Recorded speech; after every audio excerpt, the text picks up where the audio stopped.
Mga kaibigan, handa na ba kayong marinig ang isang kwentong magpapakilabot sa inyo?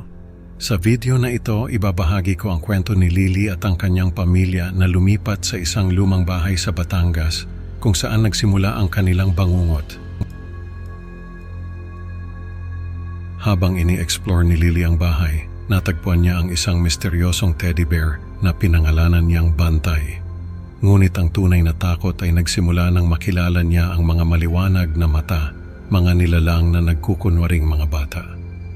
Huwag kayong aalis dahil ang kwentong ito ay puno ng mga nakakakilabot na pangyayari na siguradong magpapatayo ng inyong mga balahibo. Magandang araw po sa inyo mga tagapakinig ng kwentong kababalaghan. Ako po si Lily at gusto ko lang magpasalamat sa inyo sa paglalaan ng oras para pakinggan ang aking kwento. Nakatira ako ngayon sa isang lumang bahay sa Batangas kasama ang aking pamilya. Napadpad kami dito nang malipat ng trabaho si Papa. Galing talaga kami sa Maynila. Pero dahil sa bagong trabaho ni Papa, kinailangan naming lumipat dito.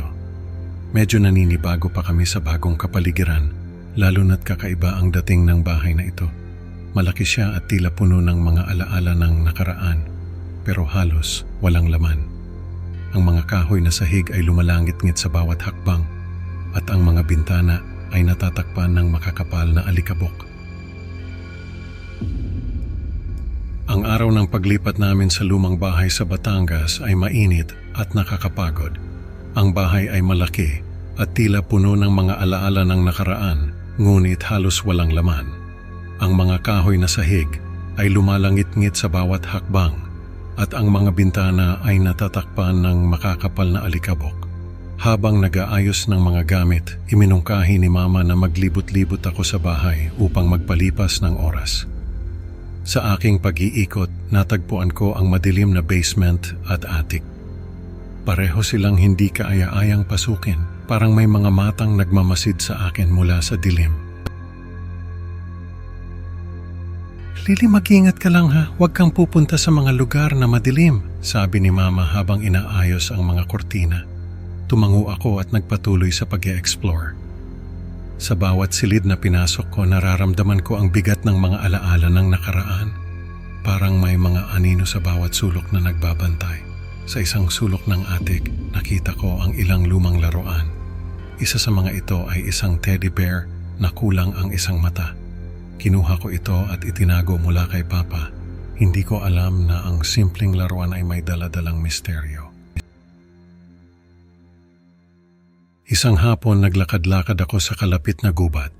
Ang mga puno ay mataas at makakapal at ang liwanag ng araw ay halos hindi makapasok. Sa gitna ng gubat natagpuan ko ang isang luma at napabayaang shed-like na istruktura. Habang tinitingnan ko ang shed, napansin ko ang ilang mga bata na tahimik na nakamasid mula sa malayo. Hindi sila gumagalaw, parang mga estatwa. Sinubukan kong lumapit sa kanila pero bigla silang naglaho na parang bula. Para akong kinikilabutan sa mga nakita ko. Kinagabihan, narinig ko ang mga nakakakilabot na ingay at bulong mula sa labas ng bintana. Nang sumilip ako, nakita ko ang mga kumikinang na batang walang mata. Nagsimula akong manginig sa takot. Huwag kang matakot, Lily. Poprotektahan kita. Biglang nagsalita ang teddy bear na pinangalanan kong Bantay. Sinabi niya na ang mga batang iyon ay mga maliwanag na mata. Mga masamang nilalang na nagkukunwaring mga bata. Naniwala ako kay Bantay kahit na nagsimula akong magduda sa aking paligid. Isang gabi, naramdaman ko ang presensya ng mga maliwanag na mata sa labas ng bahay. Nagsimula silang kumatok at subukang pumasok.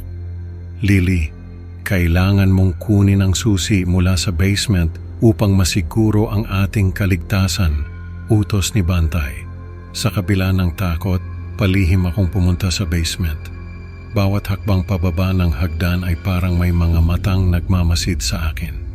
Ang dilim sa paligid ay tila lumalapit, parang gusto akong lamunin. Habang naglalakad ako pababa, naramdaman ko ang malamig na hangin at ang mga matang nagmamasid sa akin. Nakita ko ang susi sa tabi ng isa sa mga natutulog na maliwanag na mata. Dahan-dahan kong kinuha ito at mabilis na umakyat pabalik. Pagbalik ko sa itaas, nakita ako ni Papa at itinapon si Bantay. "Anong ginagawa mo dito, Lily? Hindi ka dapat nandito," galit na sabi ni Papa. Ngunit kinagabihan, bumalik si Bantay at ipinaliwanag na si Papa ay nasa ilalim ng impluwensya ng mga maliwanag na mata. Ang takot ko ay lumalim, ngunit wala akong ibang magawa kundi magtiwala kay Bantay. Kailangan kong protektahan ang aking pamilya. Ipinilit ni Bantay na kailangan naming pumunta sa gubat sa isang lugar na hindi masusundan ng mga maliwanag na mata. Ang gabi ay malamig at tahimik. Parang may nagmamasid sa bawat galaw namin. Sa kabila ng pag-aalinlangan, pumayag ako at palihim kaming lumabas ng bahay. Habang naglalakad kami, naririnig ko ang mga yabag at bulong ng mga maliwanag na mata na sumusunod sa amin. "Bantay, sigurado ka ba dito?" Tanong ko habang pinipilit kong hindi manginig sa takot. "Oo, Lily. Kailangan nating makarating sa shed," sagot niya. Hinabol kami ng mga maliwanag na mata, ngunit ginabayan ni Bantay ako papunta sa lumang shed. Ang shed ay tila nag-aanyaya, ngunit may kakaibang pakiramdam na bumabalot dito. Bawat hakbang papunta sa shed ay parang may mga matang nagmamasid sa amin mula sa dilim ng gubat. Ramdam ko ang bigat ng takot. "Bilisan mo, Lily, malapit na sila!" Sigaw ni Bantay habang papalapit kami sa shed. Ramdam ko ang malamig na hangin ng gabi at ang mga matang nagmamasid sa amin. Pagdating namin sa shed, agad kaming pumasok at isinara ang pinto. Ang loob ng shed ay madilim at malamig, puno ng mga lumang gamit at kalansay. Napagtanto ko na ang shed ay hindi isang ligtas na lugar. May kakaibang presensya na bumabalot dito, parang may nagmamasid sa amin mula sa dilim. Nung pumasok ako sa loob ng shed, biglang nagbago ang anyo ni Bantay. Hindi ko inakala na magiging isang nakakatakot na halimaw siya. Ikinulong niya ako kasama ang mga kalansay ng mga naunang biktima.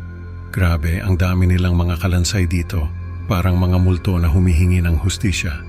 Ang mga maliwanag na mata sa labas ng shed ay nagpakita ng kanilang tunay na intensyon. "Lily, tumakas ka. Huwag kang magtiwala kay Bantay," sigaw ng isa sa mga maliwanag na mata. Doon ko napagtanto na naloko ako ni Bantay. Ang shed ay puno ng mga alaala ng mga naunang biktima at ang mga kalansay ay tila nagsusumamo ng hustisya.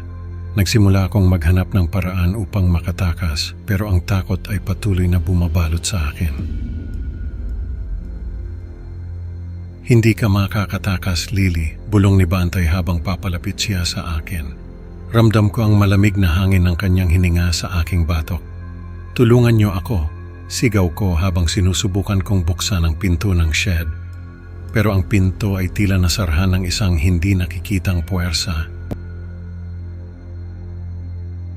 Napagtanto ko na ang tunay na panganib ay si Bantay, hindi ang mga maliwanag na mata.